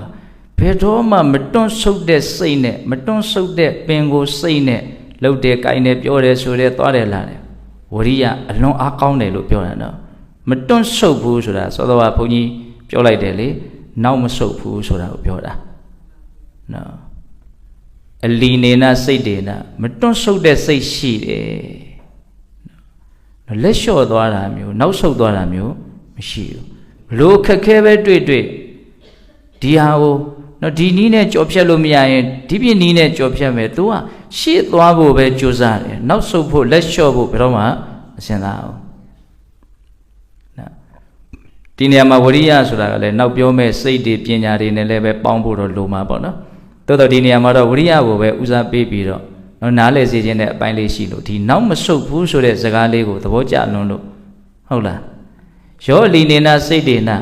အလီနာမနာတော်နေတော့မတွန့်ဆုတ်တဲ့စိတ်ရှိတယ်နောက်မဆုတ်တဲ့စိတ်ရှိတယ်အဲ့ဒီပုဂ္ဂိုလ်ဟာတဲ့ဘာဝေတိကုသလန္တမှာယောဂခေမတပတ္တိယကိလေသာတွေအလုံးကုန်ခန်းသွားရာနိဗ္ဗာန်ကိုဆိုက်ရောက်ဖို့ဆိုတဲ့ရည်ရွယ်ချက်နဲ့ဘာဝေတိကုသလန္တမှာကောင်းတဲ့တရားတွေကိုသူတန်တရာမှာများလာအောင်လုပ်တယ်ကောင်းတဲ့တရားကိုနော်ဒီစာကိုဖွင့်တဲ့အဖွင့်မှာသူကဗောဓိပက္ခိယကိုပဲဖွင့်ထားတယ်နော်ဘာဝေတိကုသလန္တမှာကောင်းတဲ့တရားတွေကိုများလာအောင်လုပ်တယ်ဆိုတဲ့နေရာမှာကောင်းတဲ့တရားတွေကဘယ်တရားတွေတုံးဆိုတော့ဗောဓိပက္ခိယတရားတွေဘလို့ရည်ရွယ်ချက်နဲ့လုပ်တာတုံးဆိုတော့ယောဂခေမတပတ္တိယကိလေသာကုန်ခန်းရာနိဗ္ဗာန်ကိုမျက်မှောက်ပြုဖို့ဆိုတဲ့ရည်ရွယ်ချက်နဲ့လုပ်တာယောဂ၄ပါးတို့ရဲ့ကုန်ခန်းရာနိဗ္ဗာန်ကိုရဖို့အတွက်ကောင်းမှုတွေကိုပွားများအောင်လုပ်တာပါပုနေအနုပုပ္ပေနသဗ္ဗတန်ယောဇနခေယအဲ့ဒါလိုမတွန့်ဆုတ်တဲ့စိတ်နဲ့နောက်မဆုတ်တဲ့စိတ်နဲ့ကြိုးစားမယ်ဆိုလို့ရှိရင်သဗ္ဗတန်ယောဇနခေယအလုံးစုံသောတန်ယောဇဉ်တရားတို့ရဲ့ကုန်ခန်းရာနိဗ္ဗာန်ကိုအနုပုပ္ပေနအစဉ်တစ်ဖြင့်အစဉ်အတိုင်းပါပုနေအဲ့ဒီလူဟာရောက်သွားလိမ့်မယ်အစဉ်အတိုင်းအဲ့ဒါတဖြည်းဖြည်းနဲ့ကြော့ဖြတ်သွားမယ်တစ်ခုပြီးတစ်ခုတစ်ခုပြီးတစ်ခုကိုကမလျှော်ဘဲနဲ့သွားနေတယ်ဆိုရင်နော်တစ်ဆင့်ပြီးတစ်ဆင့်တက်လှမ်းသွားလိမ့်မယ်လို့ပြောတာအနုပုပ္ပေနအစဉ်အတိုင်းပါနော်အစဉ်အတိုင်းဘယ်စီကိုတက်လှမ်းသွားမှာတော့တန်ရောစဉ်အလုံးတို့ရဲ့ကုန်ခန်းရာဒုက္ခនិရောဓစီကိုဆက်ရောက်သွားလိမ့်မယ်လို့ပြောတာအဲ့တော့ဒီဣတိပတ်တရား၄ပါးမှာသူအနေနဲ့သူအရေးပါတာကြီးပဲလို့ပြောခြင်းတယ်နော်သန္တာလည်းအရေးပါတယ်ဝရိယလည်းအရေးပါတယ်ပြီးရင်ပါတော့စိတ်မနေ့ကဟောခဲ့တဲ့တရားလေးနဲ့တွဲပြောစရာကောင်းလိုက်တာနော်မထင်မဖဲနဲ့တိုက်ဆိုင်တယ်မနေ့ကတရားမှတ်မိသေးရဲ့လားနော်အနာဝဋိတာစိတ်တတနော်စိတ်ကမတည်ဘူးဟောစိတ်ကပါတော့မတည်ဘူးနော်တတ္တမအဝိဇ္ဇာနာတော့သူတော်ကောင်းတရားလည်းမသိဘူးပရိဘောလဝပတာဒတယုံကြည်မှုတရားတရားလည်းဘောရွှွှွနဲ့ပညာနာပရိပူရတိဘယ်နည်းနဲ့မှအဲ့ဒီလိုပညာမပြည့်ဝနိုင်ဘူးစိတ်ကတည်ရတယ်နော်စိတ်ကဒါဆိုရင်ဒီထဲမှာရှိရမယ်စိတ်ဝင်စားမှုကိုဆွဲဆွဲမြဲမြဲနော်တိဆောက်နိုင်ရမယ်ဒါကိုပြောတာဒါကြောင့်စိတ်တာဓိပတိနော်အဓိပတိတရားထဲမှာလည်းသူပါတယ်အခုပါတယ်တော့စိတ်ဒိဋ္ဌိပတ်ခက်ငယ်ငယ်ရတော့ဒီဟာကိုသိနားမလဲဘူးအဲ့ဒါလေဒီဆိုဘုရားကြီးရှင်းပြတာတွေကနော်ဘုန်းကြီးတို့ရဲ့ဉာဏ်ပညာကိုအတိုင်းတာတစ်ခုထိနော်တိုးတက်စေတယ်လို့ဆိုရမယ်ပေါ့ဒါကြောင့်စက်မီလို့ဒီထဲမှာလူငယ်တွေပါတယ်လေဒီဆိုဘုရားကြီးရဲ့ဒီပဏီတွေကိုဖတ်ကြည့်သင့်တယ်နော်အလွယ်ဆုံးဝါဒတွေနဲ့ပဲရေးထားရတ္တုရတ္တာတွေနားလည်ဖို့ဆိုတဲ့စိတ်နဲ့ရေးထားအဲ့ဒီမှာစတော်ကြီးကဒီစိတ်ဒိဋ္ဌိပတ်နော်တခုခုဖြစ်ချင်တယ်ရချင်တယ်ဆိုရင်ပေါက်မြောက်ဖို့အတွက်အောင်မြင်ဖို့အတွက်နော်စိတ်ကဒီထဲမှာစူးစိုက်ထားဖို့လိုတယ်ဒီထဲမှာကြာနေဖို့လိုတယ်စိတ်ဝင်စားမှုကဒီထဲမှာစိုက်ထားနိုင်ဖို့လိုတယ်ဆိုတာ ਨੇ ပတ်သက်ပြီးတော့စတော်ကြီးကဘာလို့ဥပမာပေးတော့ဆိုတော့အခိယသမားကိုဥမာပေးတယ်နော်အခိယနော်ဖိုးထိုးတာဟာသူတို့အလုပ်ကိုသူတို့အလွန်စိတ်ဝင်စားတယ်အိမ်မှာစားရမရှိလဲသူတို့ဟာတော့မလျှော့ဘူးဟုတ်လားအဲ့ဒါဖိုးထိုးတာကစိတ်အစွဲအလွန်အားကြီးတာကိုပေါ်လွင်ပုံရလို့ဆိုကြီးကအဲ့ဒါကိုရေးတာအဲ့ဒီအခိယသမားလမ်းသွားဘာတစ်ပင်မြင်ဘဇုတွေ့ဘာမြင်လို့မြင်ခဲ့မှလည်းမသိဘဇုတွေ့လို့တွေ့ခဲ့လည်းမှလည်းမသိဘူးသူ့စိတ်ထဲကဘာတော့ဒီအခိယကိစ္စပဲလွှမ်းမိုးနေညအိမ်မက်မက်ပြီဆိုရင်လည်းအိမ်မက်မက်ဒီအခိယကိစ္စဒီဓာတ်လုံးကိစ္စပဲမက်တယ်။ကဲတရားရဖို့အတွက်စိတ်အလောက်ဆွဲပြီလားမဆွဲဘူးနော်အိမ်မက်ထဲမှာတရားလေးများအထုတ်မယ်ဆိုရင်အရင်ကောင်းပါပဲအဲ့ဒါစိတ်ဆွဲမဆွဲ ငါအိမ်မက်ထဲဘယ်နှခါလုံးများတရားအထုတ်ဖူးလဲလို့ကိုယ့်ကိုစစ်ကြည့်တဲ့တယ်လို့ထင်တယ်ဟုတ်လားပြောချင်တာပါတော့သွားလဲဒီစိတ်စားလဲဒီစိတ်ဘယ်ကိစ္စအောင်မှဒီသူဖြစ်ချင်တဲ့ဒီသူဥတည်ထားတဲ့အလုပ်လောက်စိတ်ဝင်စားအောင်ဘာမရလဲကိစ္စမရှိဘူးဘာမဖြစ်လဲကိစ္စမရှိဘူးဒါမှဒါစိတ်အစွဲအလွန်တန်တာကိုဘာပြောတော့စိတ်ဒိဋ္ဌိပတ်ရှင်းသွားနော်ဆိုတော့ရှင်းပြဟုတ်လားအဲ့ဒီစိတ်အစွဲတန်ဖို့လိုတာပေါ့ဒီဣတိပတ်တရား၄ပါးကိုပွားများရမယ့်အရာတွေမှာမြတ်စွာဘုရားထည့်ပြီးတော့ဟောတာနော်ဒါကြောင့်ဆန္ဒတွေလည်းပဲများလာအောင်လုပ်ရမယ်အဲ့ဒါဆိုတော့ကြီးကတော့အများကြီးသင်ပေးပါတယ်ဆန္ဒတွေကောင်းမွန်တဲ့ဆန္ဒတွေများဖို့ဆိုလို့ရှိရင်တဲ့ဆန္ဒတွေကိုထက်သန်စေတဲ့ဒေသနာတွေအများကြီးလေ့လာရမယ်တရားတွေကိုအများကြီးနားလည်အောင်သင်ယူရမယ်ဟုတ်လားဝရိယကောင်းအောင်ဘယ်လိုလုပ်ရမလဲနော်စိတ်သက်တန်အောင်ဘယ်လိုလုပ်ရမလဲအများကြီးသင်ပေးတယ်အဲ့ဒါဘုန်းကြီးကစောစောကဒီအကြောင်းအရာလေးကိုပြောမယ်ဆိုတော့အစီအစဉ်ချကိုကောင်းထဲမှာဗာပြီးရင်ဗာလေးပြောမလို့ဆိုတာ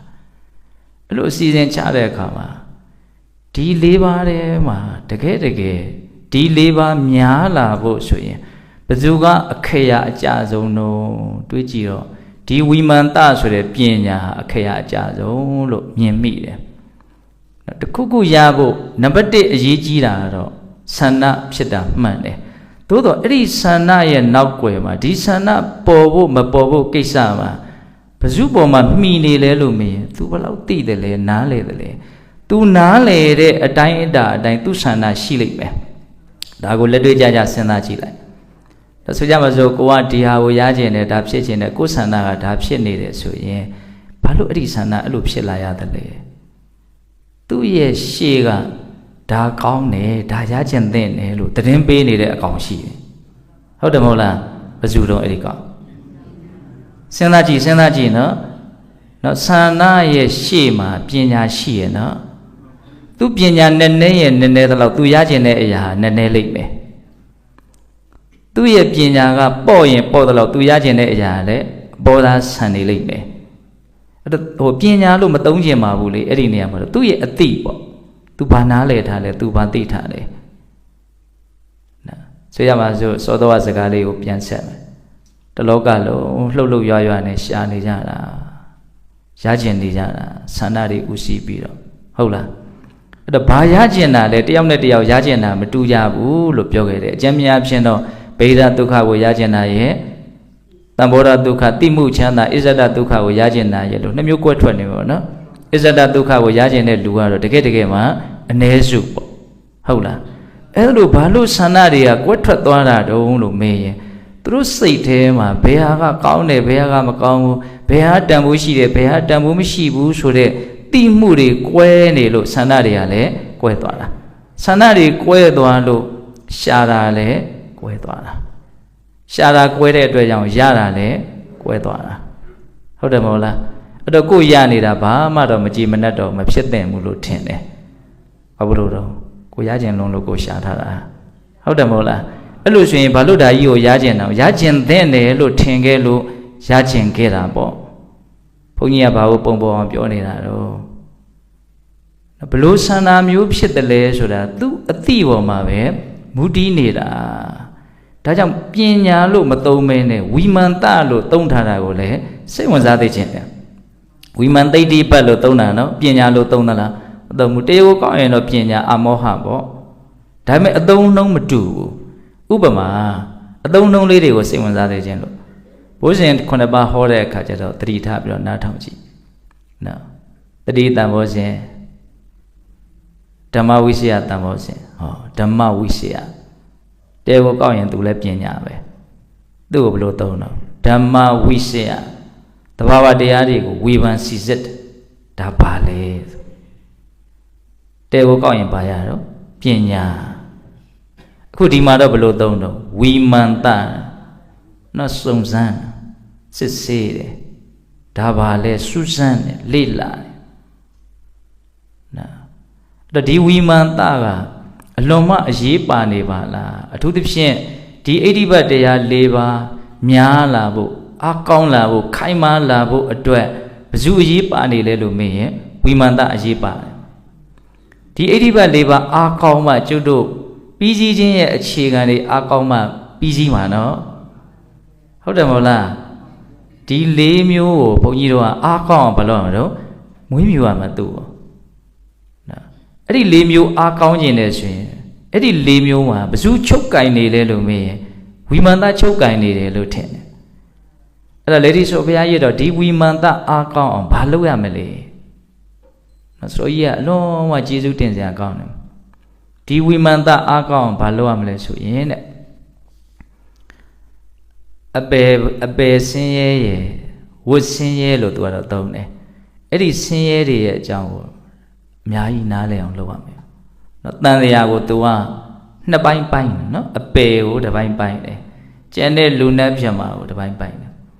အဲ့တော့ဘုန်းကြီးတို့ဒုက္ခသစ္စာလို့နားလည်ဖို့ကြိုးစားတဲ့နေရာမှာအပယ်ဘုံတော့ဘယ်သူမှမလိုချင်ပါဘူးမရချင်ပါဘူးဟုတ်တယ်မဟုတ်လားဘယ်ပုံမှာပဲညှိနေတာလူဘဝနတ်ဘဝပြမဘဝမှာပဲညှိတာများမှာပေါ့ဟုတ်လားဒါကြောင့်အပယ်ဆင်းရဲကိုလည်းအများကြီးသိအောင်လုပ်ရမယ်ဒီဝတ်ဆင်းရဲလို့ဆိုတဲ့ယုံနာဖြစ်နေရတဲ့တဘာဝဒီလူဘဝနတ်ဘဝပြမဘဝဆိုတဲ့ဒီသင်္ခါရတရားတွေရဲ့အကြောင်းကိုလည်းအများကြီးသိအောင်လုပ်ရမယ်ဒါဘာလဲဆိုတာသိအောင်လုပ်ဒီဆင်းရဲနှစ်ခုကလည်းဆက်ဆက်နေတယ်ဆိုတာကိုလည်းသိအောင်လုပ်ရအောင်ပဲခုကျတို့ကဘဝကိုရှုမြင်သုံးသပ်တဲ့အခါမှာဒီရထားတဲ့အခြေအနေလေးကိုပဲနော်တလုံးတစ်ခဲတည်းပြုတ်ပြီးတော့နော်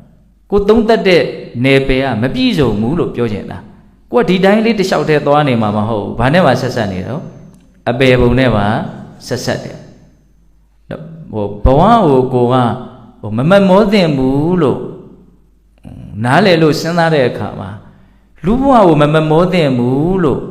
နားလည်ုံနဲ့မပြည့်စုံဘူးအပေဘဝလည်းမမောသင့်ဘူး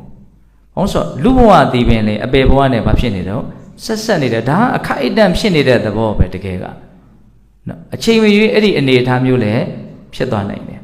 တစ်ဖြတ်တည်းလို့ကိုနားလည်စေချင်တာဘုန်းကြီးကနော်နည်းနည်းလေးအဆင့်မြင့်သွားတဲ့ယုံနာပေါ့ဟုတ်တယ်မဟုတ်လားသူတို့ဘဝတွေကြတော့အရန်ကိုပူလောင်တယ်ပင်ပန်းတယ်ဆင်းရဲတယ်ဒါထင်ရှားတယ်ပေါ့ဒါကြောင့်ဘဝအကြောင်းကိုသိအောင်လုပ်တဲ့အခါမှာအပေဘဝကိုဘုန်းဘုန်းတို့ထက်မတွက်လို့မရအောင်ဒါကြောင့်ဆိုလိုကြီးကဝိမာန်တအကောင်းကျင်တယ်ဆိုလို့ရှိရင်အပေဆင်းရဲဒီတန်တရားဝတ်ဆင်းရဲကိုနားလည်အောင်လုပ်ရမယ်တဲ့နောက်နှစ်အချက်ကတရားသူတရားမြတ်ရဲ့ဂုဏ်ကျေးဇူးတွေကိုအများကြီးသိအောင်နားလည်အောင်လုပ်ရမယ်နော်အသိဉာဏ်ရပြီဆိုရင်ပြောရရင်တော့ဒုက္ခនិရောဓစီကိုဘယ်လောက်နီးစပ်သွားပြီလဲနော်အသိဉာဏ်ရဲ့ဂုဏ်ကျေးဇူးအသိဉာဏ်ရဲ့ကောင်းကျိုးဟာဒုက္ခនិရောဓစီကိုဆက်ရောက်သွားစေခြင်းပဲမို့လားတကယ်ကဒုက္ခချုပ်ငြိမ်းဖို့အတွက်ဒီအသိဉာဏ်ကပဲဖော်ဆောင်ပေးမှာ哦ဒါကြောင့်ဒီအသိဉာဏ်ရဲ့ဂုဏ်ကျေးဇူးကိုအများကြီးသိအောင်လုပ်ရမယ်သုံးချက်ပြောတယ်အဲ့ဒါဘုန်းကြီးစောစောကသာသနာ့ယတနာများလို့နော်တစ်ချိန်လုံးကဟောခဲ့တဲ့တရားလေးကိုစာအုပ်ထုတ်ထားတာရှိတယ်အဲ့ဒါလေးတွေကအမှတ်စုသဘောမျိုးလေးဖြစ်နေတော့အဲ့ဒါလေးကိုပြန်ကြည့်အဲ့ဒါစတော်ကြီးကတော့သုံးချက်ပြောတယ်နော်အပယ်ဆင်းရဲဝတ်ဆင်းရဲဒါကိုနားလည်အောင်လုပ်ရမယ်အသိဉာဏ်တို့ရဲ့ဂုဏ်ကျေးဇူးကိုနားလည်အောင်လုပ်ရမယ်ပြီးရင်နဲ့နေတဲ့တရားတွေကိုနားလည်အောင်လုပ်ရမယ်ဂံဗီရဓမ္မယုံနံလို့ပြောလိုက်ရင်စိတ်ကိုဝင်စားနေစေရမယ်ခန္ဓာအာယတနာဓာတ်ပရိစ္ဆေသမုပ္ပါသစ္စာအဲ့အနဲ့နဲဆုံးအခက်ခဲဆုံးကဘာလဲလို့မြင်သစ္စာဟုတ်လား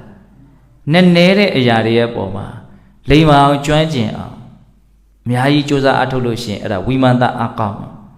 ဝိမာန်တအားကောင်းပြီဆိုရင်သူ့ရဲ့ဆန္ဒတွေဘယ်လိုလာမလို့နော်ကောင်းတာပြီးကြီးဖို့အတွက်စန္ဒိဋ္ဌိပတ်ဣဋ္ဌိပတ်အမျိုးအနွယ်ဆန္ဒတရားတွေဘာဖြစ်လာနိုင်တော့တိုးတက်လာနိုင်ကိုရကျင်တာတွေပြောင်းသွားနိုင်နော်ကိုဆန္ဒတွေမြင့်မြတ်သွားနိုင်တယ်ဟုတ်လားဒါကြောင့်ပညာကနေအခြေခံဘုန်းကြီးတို့စပြီးတော့ကြိုးစားအထုတ်တဲ့တယ်ပညာမြင့်ရင်မြင့်သလောက်ဆန္ဒတွေလည်းမြင့်လာမယ်ဆန္ဒမြင့်ရင်မြင့်သလောက်ဝရိယတွေလည်းမြင့်လာမယ်ဝရိယတွေမြင့်ရင်မြင့်သလောက်စိတ်ဝင်စားမှုတွေလည်းမြင့်လာမယ်နော်ဓမ္မတာစိတ်ဝင်စားမှုဆိုတာကဒီလုပ်ငန်းရဲ့အပေါ်မှာဘယ်လောက်ကြာရှည်ဇွဲခတ်နိုင်တယ်လဲဆိုတာပေါ်မှာမူတည်မှာနော်ဟုတ်တယ်မဟုတ်လားအဲ့ဒါကြောင့်မလို့ဒီဝိမာန်တအားကောင်းအောင်လုပ်ဖို့ဒါဘုန်းကြီးကနေကုန်းချုပ်နေနဲ့ပြောတာတရားဟောတာတဏှာကြီးရှိသွားပြီနော်ဟုတ်လား အဲ့တော့ဝိမာန်တဆိုတာဘာလို့ပညာဘဝရဲ့ဆင်းရဲပုံအနှစ်ချုပ်အနေနဲ့ဆိုကြီးပြောတာကိုမမှတ်မိရင်သစ္စာလေးပါးရဲ့ပုံမှာများများကျက်စားရင်ဝိမာန်တအားကောင်းမယ်လို့ဒီလိုလည်းပဲကောက်ချက်ဆွဲလို့ရပါတယ်ဘဝရဲ့ဆင်းရဲပုံတွေကိုနားလည်အောင်ကြိုးစားဒုက္ခသစ္စာဒီလိုခြင်းမမောမှုဟာဒုက္ခကိုဖြစ်စေတတ်တဲ့အရာဘဝကိုဖြစ်စေတတ်တဲ့အရာဆိုတာကိုတကယ်နားလည်အောင်သဘောပေါက်အောင်ပိုင်နိုင်အောင်စဉ်းစားလောဘချုပ်ငြင်းခြင်းဒီဒုက္ခချုပ်ငြင်းခြင်းဖြစ်တယ်ဆိုတဲ့ဒီဒုက္ခនិရောဓကိုအများကြီးစိတ်ထဲကသဘောကျအောင်ကျွမ်းကျင်အောင်ဒါကိုလည်းစဉ်းစားမဂ္ဂင်၈ပါးလို့ဆိုတဲ့ဒီအလွန်ကောင်းမွန်တဲ့ကျင့်စဉ်ဟာဒုက္ခនិရောဓကြီးကိုဆက်ရောက်စေတဲ့လမ်းဖြစ်တယ်ဆိုတာကိုတကယ်ကိုယ်စိတ်ထဲကကိုယ့်ရဲ့နားလည်မှုနဲ့နီးနီးကပ်ကပ်ချင်းကပ်ပြီးတော့သိတဲ့အဆင့်ကိုရောက်စေချင်တာနားလည်မှုဆိုတာကပြောလို့ကြားလိုက်တာပြောတာကိုသဘောပေါက်တာဒါရှိတယ်ဒါလည်းနားလည်မှုပါပဲသို့တော့အဲ့လောက်တင်မကနားလည်မှုကရှေ့မှာတိုးစရာအများကြီးရှိတယ်တခါတလေကိုယ်စိတ်ထဲကအလုံးကိုရှင်းသွားတယ်တမျိုးပြီးတမျိုးဘက်စုံတောင်းစုံကနေသဘောပေါက်မှုလေးတွေနေကျဲလာတာမျိုးကိုယောဂီတို့ခံစားဘူးကောင်းခံစားဘူးလိမ့်မယ်ဟုတ်လားအဲ့ဒီလိုဖြစ်အောင်လုပ်ရမယ်လို့ပြောတာသဘောပေါက်ရဲ့လားဒါကြောင့်သစ္စာ၄ပါးကိုကျက်စားဖို့ဒါကဘုန်းကြီးကအကြံပေးခြင်းတယ်ဗောနော်ဝိမာန်တအားကောင်းဖို့ဆိုလို့ရှိရင်ဘာကိုကျက်စားအောင်နော်သစ္စာ၄ပါးရဲ့ပုံမှာကျက်စားမတိစိတ်ကိုသူအနဲ့နဲဆုံးအရာအခက်ခဲဆုံးအရာစောစောကသာသနာနဲ့တွေ့တဲ့အခါမှာပြီးစီးရမယ့်အရာကြီးဆိုတာကိုကလည်းပဲတကယ်ကဘာကိုသိဖို့တော့သစ္စာ၄ပါးသိဖို့အတွက်ပဲမဟုတ်လားသူ့ကိုသိမှဒုက္ခនិရောဓစီကိုဆက်ရောက်နိုင်မှာဟုတ်တယ်နော်ဒါကြောင့်ဒီနေ့ယောဂီတို့တော့နားထောင်ကောင်းလားမကောင်းလားဘုန်းကြီးမသိဘူးကိုပြောကျင်တာကိုစိတ်အထက်တာဆိုတာပြောလိုက်ပါတယ်အိဋ္ဌိပတ်၄ပါးတဲ့ဟုတ်လားပြီးစီးခြင်းရဲ့အခြေခံအကြောင်းတရားများဆန္ဒရဲ့ဝရိယရဲ့စိတ်ရဲ့ဝိမာန်တရဲ့နံပါတ်1အရေးပါတာကတော့ဆန္ဒသို့တော်လည်းပဲအလုံးပေါ်မှာလွှမ်းမိုးနေတာခြေလဲနေတာကတော့ဝိမာန်တဖြစ်မယ်လို့ဒါကဘုန်းကြီးမြင်တာကိုပြောတာပါဟုတ်လားဒါကြောင့်ဣတိပတ်တရားတွေကိုပြည့်စုံအောင်ပွားများနိုင်ကြတယ်သူတော်ကောင်းတွေဖြစ်ကြပါစေလို့ဆန္ဒပြုပြီးတော့ဒီကနေ့ပြုကြရတဲ့ကုသိုလ်ကောင်းမှုအစွစုတို့ရဲ့စွမ်းတတ္တိကြောင့်ဘုရားတပည့်တော်တို့ဒီမဉ္ဇဉ်ဘုညမျက်နှိပ်ပံကိုလင်းမြန်ထုတ်ချောက်မျက်မှောက်ပြုပြရစေကုန်သောဟုပတ္တနာအောင်စုပြုကြကုန်ရာတည်း